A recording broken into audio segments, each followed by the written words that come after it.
What's going on, my PokeGs? Welcome to the Pokegerse. My name is Gerson, and in today's video, we're going to be redesigning, or should I say, reimagining, the evolved forms of Kanto's fire starter Pokemon, Charmeleon and Charizard. We're going to be creating these reimagined versions of these iconic Pokemon for a new series on this channel known as Kanto Reimagined, where, just as the title says, we'll be reimagining the original 151 Kanto Pokemon for a new journey through the new Kanto region. In the first video of this series, we revealed our reimagined versions of Charmander, along with the other Kanto starters being Squirtle and Bulbasaur, who, in our previous video, we created the reimagined versions of Bulbasaur's evolved forms, Ivysaur and Venusaur, which I totally recommend watching those videos to be up to date with all the new inspirations that went into those new designs. Now, I should always prefix these videos by stating that I'm in no way trying to say that these new reimagined versions are better or trying to fix the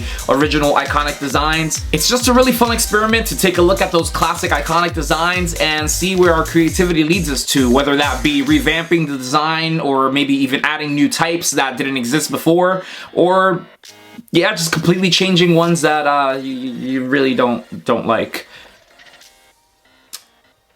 Just to catch you up with our new Charmander, knowing that its final evolved form, Charizard, has become sort of a major mascot for the Pokemon franchise, I want to make sure that although I do want all three starter evolved forms to be on equal footing, I think it's best to maintain that main character energy that Charizard gives, knowing its popularity. So for this new Charmander, I added more sharp and red detailing around the face that evokes a certain cool factor, but I also wanted to play into that rebellious character trait that we've come to know with Ash's infamous Charizard from the Pokemon anime. Playing into that rebellious nature, I designed this Charmander with an egg-like pattern, like a baby lizard hatching from an egg, that also resembles a baby diaper. This Charmander is basically the embodiment of the terrible twos, the more common baby age where they seem to be more difficult to manage for parents. I wouldn't know because I'm not a parent myself, but I certainly was a handful myself for my parents at that age, and I would hope that karma doesn't come my way for that. One of this new Charmander's character traits is that it often gets itself into troubling situations, maybe accidentally burning things down or even picking fights that are way out of its league. With all that backstory in mind, let's get on to creating the evolved form Charmeleon. And when we talk about rebellious nature, there's no better example than the way that Ash's Charmeleon switched up on Ash the exact moment after evolving from Charmander. This attitude change was completely unwarranted, given that as a Charmander, it got along just fine with Ash. Let's not forget that Ash literally saved this Charmander, bringing it alongside him in his journey after its original trainer abandoned the Charmander, deeming it weak and unworthy. Now, what does Ash get for all of that? Well, upon evolving into Charmeleon, Ash gets, well, turned into ashes by the Charmeleon who uses flamethrower attack on him. For this reimagined version, I was thinking of ways to work that rebellious nature into its design, and at first I thought of that angsty teenager that doesn't want to listen to its parents, given that the first stage is already playing into that toddler phase of life. But then again, there is already Drizzile, the evolved form of Galar's water starter Sobble, who already does that moody teenage phase well. So instead of going straight forward into that human angsty teenage look, I thought of capturing that don't tell me what to do or who to be or it's not just a phase, mom energy by completely straying away from what it's told it's supposed to be. Its evolved form Charizard, although not a dragon by type, is literally a dragon. But what if this teen dragon almost rejects the idea of being a dragon just cause that's what it's told it's supposed to be? Oddly enough, Charmeleon to me always seemed a bit more vicious or dangerous, something more primal to me than even its evolved form Charizard, and I think it has something to do with its deeper red coloration that completely stands out compared to the rest of its evolutionary line's orange color. As a kid growing up, I always felt a bit of a raptor-like vibe from Charmeleon, and I don't know if it was just me, but I thought, let's play with that idea. The iconic single horn on Charmeleon also always reminded me of the Parasaurolophus dinosaur. These aren't easy to say. Parasaurolophus dinosaur. With these dinosaurs in mind, what if Charmeleon's ultimate form of rebellion is to take on more of the appearance of a dinosaur-esque creature instead of trying to live up to what it's always told it's supposed to be, in that being a dragon?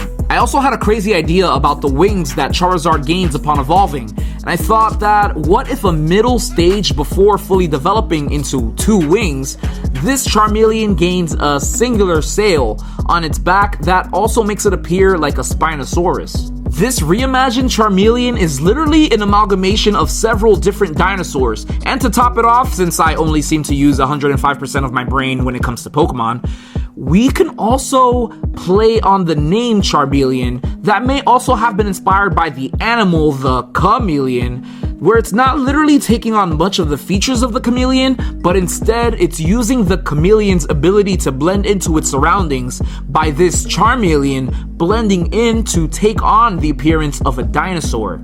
I know, big brain. Come on, clap it up for me. Anyway, and here is my new reimagined version of Charmeleon. I added flames for the eyebrows, and of course I couldn't leave out the iconic flame tail, but I also stylized the design of the flames because I wanted it to feel like a source of power or energy, so it wasn't just fire just for the sake of showing off its fire typing. Here's the shiny version, and I was just playing around with the color options for this one, but the purple and green almost gave me like a reverse Barney the dinosaur feel. Let's have a look at its Pokédex entry. Charmeleon, the rebel lizard Pokemon. This Pokemon is known for being extremely troublesome for new trainers. Identifying this prominent common trait amongst this Pokemon, it is theorized that Charmeleon will adopt an internal conflict where they believe they can achieve their full potential only by relying on their own power upon evolving into this stage. There have been many reports of this Pokemon only choosing to battle opponents that it considers a challenge, ignoring commands from its trainers when it's not satisfied with the battle. This Pokemon has also had many incidents of attacking its trainer if it doesn't deem its trainer worthy, but those who have been able to match this Pokemon's power have gone on to become some of the greatest trainers in all the regions, even champions. Once this Pokemon learns to combine its power with an equally strong trainer, it will reach its full potential and become the soaring dragon that it has been destined to become. Let me know what you think about this different take on Charmeleon, and remember that this is meant to be a completely reimagined version, so although it's not like what we're already used to, that's kind of the point. Alright, really quick, just before we get on to evolving Charmeleon, I would just like to take a quick moment to kindly ask that if you enjoyed this video so far, to please consider hitting that like button for the almighty YouTube algorithm. Trying to appease you. Also, if you're not already subscribed to this channel, it would help me out so much because we're getting so close to 4,000 subscribers. Plus, it's the best way to know as soon as we upload a brand new video for this series. It could be one of your most favorite Pokemon from the Kanto region, or one that you really just don't like. We're coming for you. I myself am looking forward to, and also very nervous about, redesigning, or should I say reimagining, some of my favorite Pokemon, such as Gengar and Electabuzz. Mainly because the fear of not doing it the justice that it needs, but also it's fun to just see where my creativity leads me to when it comes to those designs. Alright, now with all of that out of the way, let's get on to reimagining Charizard. As I had previously mentioned before, Charizard has gone on to become one of the world's most marketed and recognizable Pokemon of all time, becoming a major mascot for the franchise. I'm quite confident that nostalgia is a huge factor, along with the fact that Charizard is a big orange fire-breathing dragon. What's more appealing to Pokemon's initial targeted audience being young boys from the 90s than a big orange fire-breathing dragon?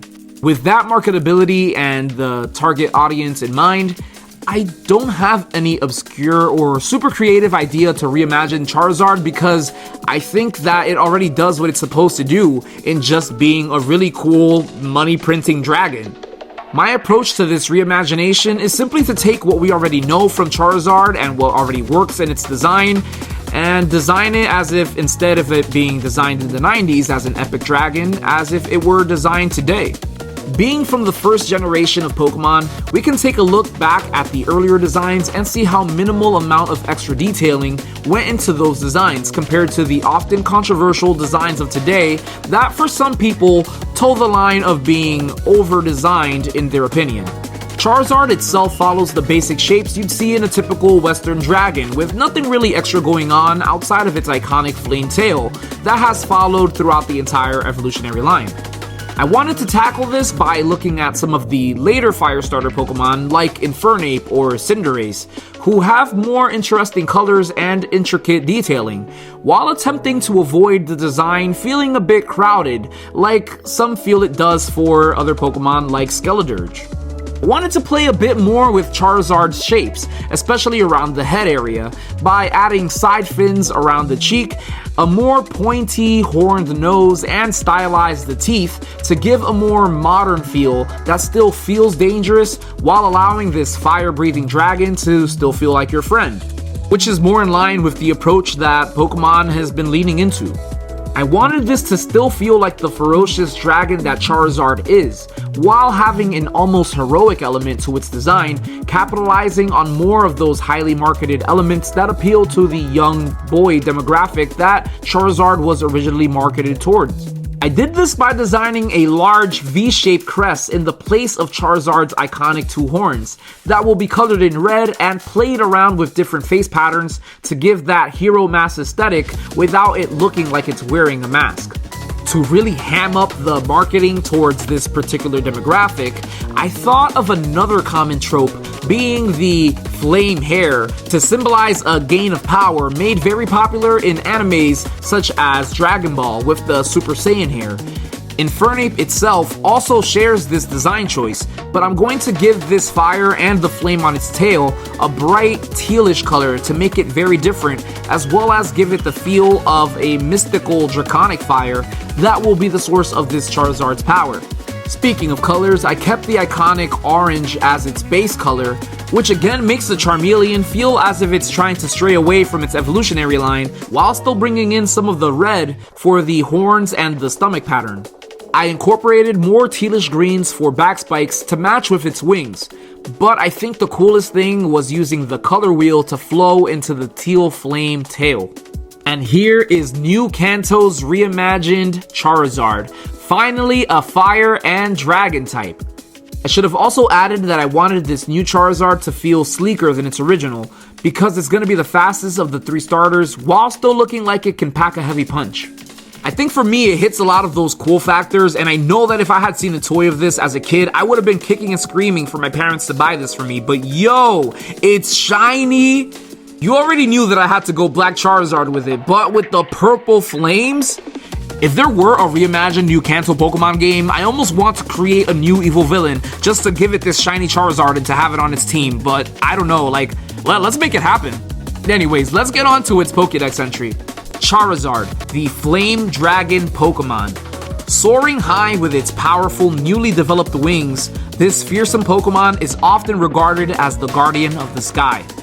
The mystical flames that appear on this Pokemon's body seem to be a source of power that can never be put out, even after it eventually passes on to the afterlife.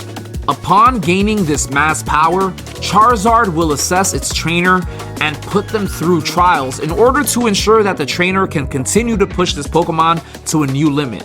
There are many tales of Charizards rebelling against their previous trainers who are not deemed worthy of containing this Pokemon's power, and led to Charizards flying in to burn down towns out of pure rage. It is believed that this Pokemon has been given this power from the legends themselves. And here is the complete reimagined Charmander evolutionary line. I myself am still not sure which starter I'll be choosing, but this new Charizard certainly made it more difficult for me.